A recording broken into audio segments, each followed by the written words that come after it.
कैलाश में भगवान शंकर मां सती के साथ में विराजमान है। जैसे कुछ आवाज सुनाई दिया, देवी देवता जा रहे हैं, उनके आभूषण का आवाज आ रहा है, पायल का आवाज आ रहा है, कुछ गाते हुए जा रहे हैं। और जैसे माँ के कान में वो आवाज पहुंचा, मैया सती बाहर गई है। और मैया ने पूछा, आप लोग कहाँ जा रहे हैं? समस्त देवियां बोली कि हम आपके पिता के घर जा रहे हैं, क्या आप नहीं चलोगी? आपके पिता के घर में यज्ञ है। अब यहाँ देखो, सती माता को पता नहीं था कि उनके पिता के घर में यज्ञ है, लेकिन इन्होंने क्या कहा, हम लोग तैयार हो रहे हैं, बस थोड़ी देर में निकलने वाले हैं। कोई भी बेटी चाहे कुछ भी हो जाए, पिता चाहे कैसा भी हो, बेटी कभी अपने पिता की बुराई दुनिया वालों के सामने नहीं कर सकती। ये बेटी की अच्छाई है। भले पिता शराब पिता हो, नशेड़ी हो, लेकिन उस पिता की बेटी अपने ससुराल वालों के सामने ये बात कभी नहीं बताएगी, हमेशा अपने पिता की तारीफ करेगी। आज जैसे मैया सती ने कहा कि हमारे पिताजी ने तो हमको बुलाया था, लेकिन हम लोग तैयार हो रहे हैं, आने की तैयारी कर रहे हैं। अब देवियां चली गई, इधर सती जी को लगा कि पिताजी ने हमको बुलाया ही नहीं। भीतर जाकर के भगवान शंकर को बताती हैं कि प्रभु, पिता के घर में यज्ञ है, चलिए ना, हमको जाना जरूरी है। और यहाँ भगवान ने क्या कहा, देखो ऐसी जगह कभी भूल से भी नहीं जाना चाहिए जहां से आपको न्योता ना आया। किसी का आदत होता है बिन बुलाए पहुंच जाते हैं, लेकिन कहीं सत्संग हो रहा हो, कहीं भागवत हो रही हो, ऐसे स्थान पर बिन बुलाए ही जाना चाहिए। मंदिर में परसों की कथा में हमने सुनाया था, गुरु के घर में, मित्र के घर में, और भगवान के घर में और पिता के घर में भी बिन बुलाए जा सकते हैं। लेकिन कभी कभी परिस्थिति विपरीत हो जाए तो वो अलग बात है। सती देवी पिता के घर में जाने की जिद करती हैं। पिता के घर में तो बिन बुलाए भी जा सकते, लेकिन भगवान कह रहे हैं देवी जा तो सकते हैं, परंतु ये जो समय है ना, ये अनुकूल नहीं है, समय प्रतिकूल है। और खास करके तुम्हारे पिताजी ने जानबूझ करके नहीं बुलाया। कभी कभी भूल करके नहीं बुलाते हैं, लेकिन कभी कभी जान करके भी नहीं बुलाया जाता। दक्ष प्रजापति के घर में जाने की जिद मां ने किया। प्रभु हो सकता है हमारे पिताजी भूल गए होंगे, इतने सारे लोगों को बुलाया, इतना विशाल यज्ञ है, भूल गए होंगे, इसलिए प्रभु आप चलिए ना। अब पति के सामने भी पिताजी की बड़ाई ही करती है एक पुत्री। भगवान शंकर बोले देवी न्योता नहीं आया, निमंत्रण नहीं आया, इसलिए जाना उचित नहीं है। वहां जाने के बाद पता है कि अपमान होगा, तो ऐसी जगह क्यों जाएं? अब जैसे इस प्रकार श्री भगवान शंकर ने समझाया, तो मैया को लगा कि पिताजी के घर में जाने के लिए निमंत्रण की क्या आवश्यकता है, प्रभु चलिए ना, हमको चलना होगा। खूब मनाया, लेकिन भगवान ने मना कर दिया। आप चाहे कितना भी समझा लो, हम जाने वाले नहीं है। प्यार से बोलो।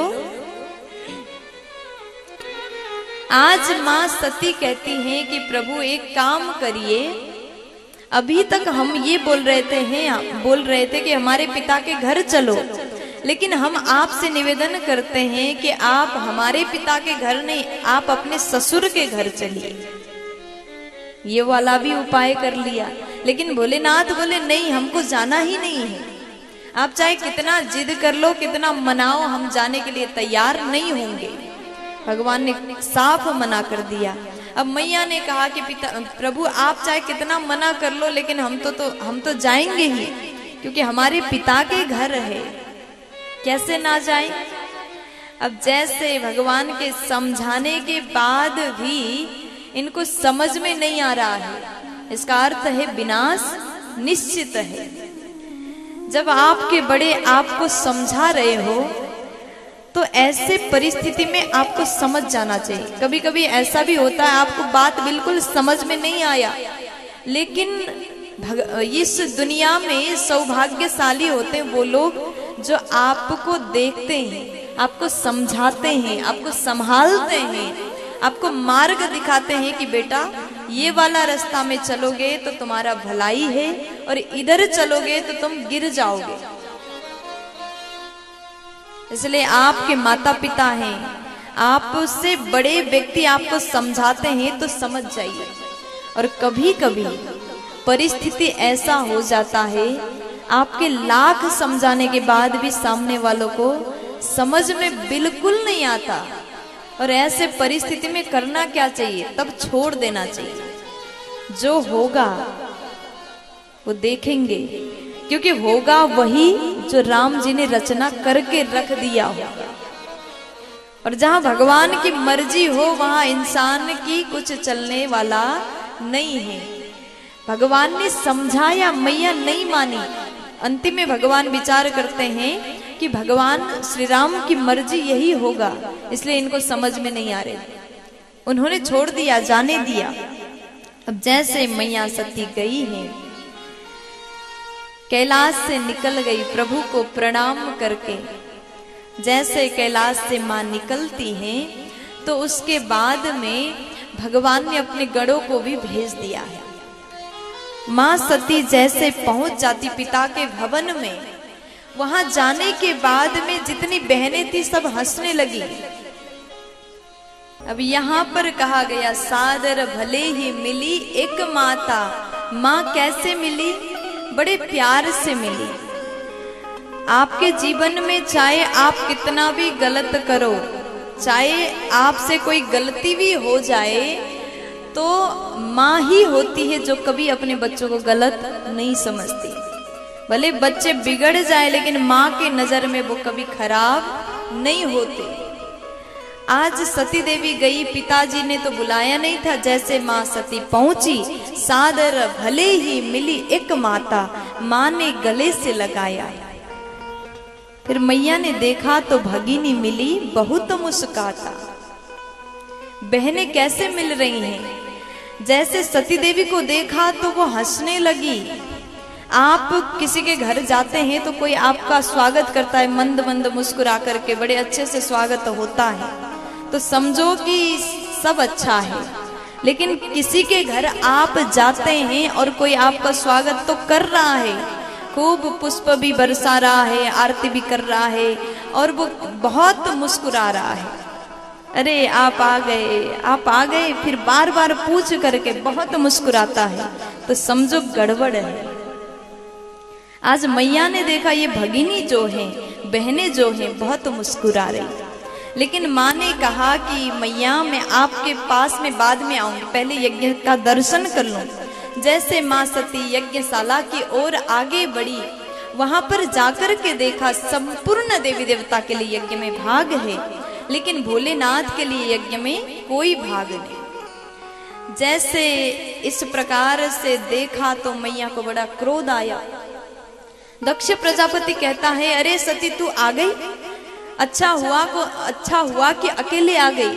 अगर वो शंकर आता तो फिर मुझे अच्छा नहीं लगता, इसलिए हमने निमंत्रण नहीं भेजा था। मैया ने सुन लिया। आज माँ को अत्यंत क्रोध आया है। अत्यंत क्रोध में मैया दक्ष प्रजापति को कहती हैं कि अरे दक्ष, तुझे तो आज पिता कहने में भी शर्म आ रही है।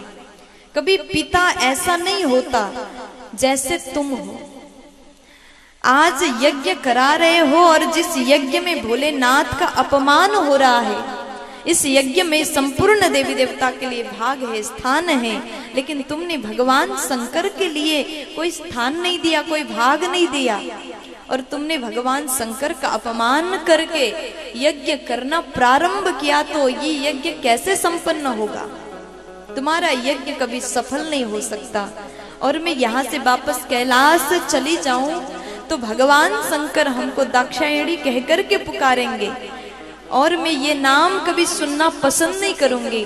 तुमसे मिला ये शरीर, तुमसे मिला ये गोत्र, मैं यहीं पर त्याग देती हूँ। माँ ने तुरंत अपने आप को योगाग्नि में नष्ट कर दिया। जैसे माँ सती ने अपने प्राण को त्यागा है, नारद जी ने तुरंत खबर पहुंचाए कैलाश में। भगवान ने जैसे सुना अपने जटा को निकाल करके जमीन में पटका है, वीरभद्र प्रकट हो गए। भगवान के आदेश को प्राप्त करके वीरभद्र गए हैं और दक्ष के यज्ञ में खूब तहस नहस किया, अपवित्रता फैलाया, चारों ओर हाहाकार मचने लगा। सब चिल्ला रहे, भाग रहे, दौड़ रहे हैं, बचाओ बचाओ बचाओ आवाज आ रहा है।